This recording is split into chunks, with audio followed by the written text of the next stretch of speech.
ഷാഫിയും രാഹുലുമൊക്കെ ഇങ്ങനെ തുറന്ന വാഹനത്തിൽ വലിയ രീതിയിലുള്ള ഐക്യം കാണിച്ചു നടന്നാലോ, ഒറ്റക്കെട്ടാണ് കോൺഗ്രസ് എന്ന് നാഴികയ്ക്ക് 40 വട്ടം പറഞ്ഞാലോ കോൺഗ്രസ് പഴയ കോൺഗ്രസ് അല്ലാതാവില്ല.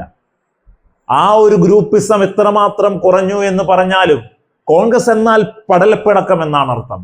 കോൺഗ്രസ് എന്നാൽ അടിപിടി കൂടുന്ന പ്രസ്ഥാനം എന്നാണ് അർത്ഥം. ഒരു സംശയവുമില്ല. അതിൻ്റെ മുഴുവൻ ആ ഒരു സ്വരൂപവും വീണ്ടും ആവാഹിച്ച് നിലമ്പൂർ തെരഞ്ഞെടുപ്പിന്റെ ക്രെഡിറ്റിനെ ചൊല്ലിയുള്ള വിവാദം നോക്കൂ. എനിക്കൊരു ക്രെഡിറ്റും വേണ്ട, ഇത് UDF മുന്നണിക്കാണെന്ന് പറയുമ്പോൾ അണികൾ പറയുന്നു വലിയ രീതിയിൽ സതീശനെ ഇങ്ങനെ പുകഴ്ത്തുകയാണ്, ക്യാപ്റ്റനാണ് എന്ന് പറഞ്ഞ്. ഞാൻ ക്യാപ്റ്റനാണെങ്കിൽ ചെന്നിത്തല മേജറാണെന്ന് പറഞ്ഞ് സതീശൻ ആ വിഷയത്തെ മയപ്പെടുത്താൻ ശ്രമിക്കുമ്പോൾ, ഞാൻ പ്രതിപക്ഷ നേതാവായിരുന്നപ്പോൾ, ഞാൻ നേതൃസ്ഥാനങ്ങളിൽ ഇരുന്നപ്പോൾ ഒരാൾ പോലും എനിക്കൊരു പട്ടവും ചാർത്തി തന്നിട്ടില്ല എന്ന തുറന്ന യുദ്ധത്തിലേക്ക് ചെന്നിത്തല. അതിനുശേഷം രാജ്മോഹൻ ഉണ്ണിത്താൻ വന്നിട്ട് പറയാ, 1968 മുതൽ കോൺഗ്രസിലുള്ള ആളാണ് ഞാൻ. അനാവശ്യമായ വിവാദങ്ങൾ ഉണ്ടാക്കിയാൽ എനിക്ക് പലതും തുറന്നു പറയേണ്ടി വരും. എന്നെ കൊണ്ട് പറയിപ്പിക്കണ്ടെങ്കിൽ നിങ്ങൾ മിണ്ടാണ്ടിരുന്നോ.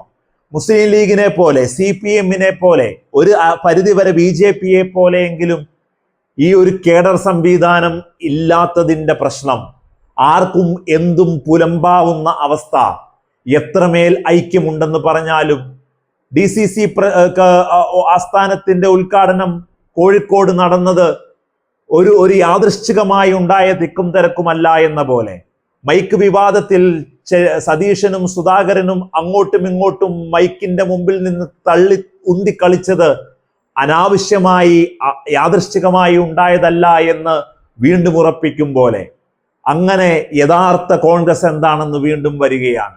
നോക്കൂ, ഈ കോൺഗ്രസിനെ അധികാരത്തിലേക്ക് നമ്മൾ വിട്ടാൽ ഭരണം മടുത്തു, ഭരണവിരുദ്ധത അതിഭയങ്കരമായതുകൊണ്ട് നമ്മൾ കോൺഗ്രസ് എന്ന് പറയുന്ന പാർട്ടിയെ വിജയിപ്പിച്ചെടുത്താൽ ഉണ്ടാകുന്ന പ്രശ്നം നോക്കൂ. സത്യപ്രതിജ്ഞയ്ക്ക് മുമ്പ് തന്നെ ആ പാർട്ടിയിൽ വലിയ പ്രശ്നം തുടങ്ങും. വോട്ടിന് മുമ്പ് കാണിക്കുന്ന നാടകീയമായ ഐക്യം ഇല്ലാതാവും. 2026-ൽ മുഖ്യമന്ത്രിക്ക് വേണ്ടി തെരുവിൽ യുദ്ധം നടക്കും. മുഴുവൻ അകത്ത് പറയേണ്ട മുഴുവൻ കാര്യങ്ങളും തെരുവിലിട്ട് വലിയ രീതിയിൽ വലിച്ചിഴയ്ക്കും കോൺഗ്രസ് നേതൃത്വം. എന്നിട്ടോ ആ മുഖ്യമന്ത്രി ആരെങ്കിലും ആയാൽ അപ്പോൾ മുതൽ തുടങ്ങും ഗ്രൂപ്പിസവും അതുപോലെ വലിയ രീതിയിലുള്ള പ്രശ്നങ്ങളും. എന്തു തന്നെ പറഞ്ഞാലും കമ്പയർ ചെയ്യുമ്പോൾ എത്ര വിരുദ്ധതയുണ്ടെങ്കിലും സമാധാനത്തോടെ ഒരു വലിയ കെട്ടുറപ്പോടെ പ്രവർത്തിക്കുന്ന മുന്നണിയാണ് ഈ നാട്ടിൽ ഇനി വേണ്ടത് എന്ന് പറയാതെ വയ്യ. അങ്ങനെ ഇരിക്കുമ്പോഴാണ് രാഷ്ട്രീയത്തെ ജനങ്ങൾ മടുക്കുന്ന ഈ സാഹചര്യത്തിൽ ഒരു അച്ചടക്കമുള്ള ഒരു കേഡർ സംവിധാനമുള്ള പാർട്ടികളുടെ നിലപാടിലേക്ക് പ്രത്യേകിച്ച് രാഷ്ട്രീയത്തെ നോക്കുന്ന യുവത്വം നോക്കിപ്പോകുന്നത്.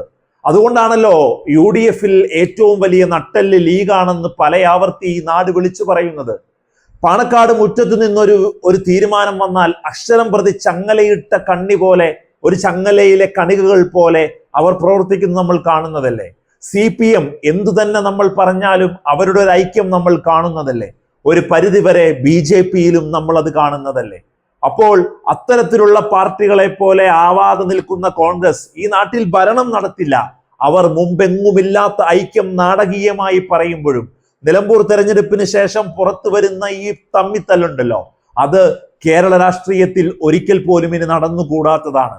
എത്രമേൽ ഭരണവിരുദ്ധതയുണ്ടെന്ന് പറഞ്ഞാലും, ഈ നാടെത്രമേൽ മുടിപ്പിച്ചെന്ന് പറഞ്ഞാലും, ഭരിക്കാൻ അറിയാവുന്ന അല്ലെങ്കിൽ ഭരിക്കുന്ന ഒരു പാർട്ടി ഒരേ നിലപാടോടെ ഉണ്ടാവേണ്ടത് ഈ നാടിന്റെ ഭയങ്കരമായ ആവശ്യമാണ് എന്ന് മനസ്സിലാക്കി കോൺഗ്രസിനെ തിരിച്ചറിയുക എന്ന ഒരു നിലപാടിലേക്ക് നിലമ്പൂർ തെരഞ്ഞെടുപ്പിന് ശേഷമുണ്ടായ ഈ അടിപിടി നമ്മെ എന്നും ഓർമ്മിപ്പിക്കേണ്ടതാണ്.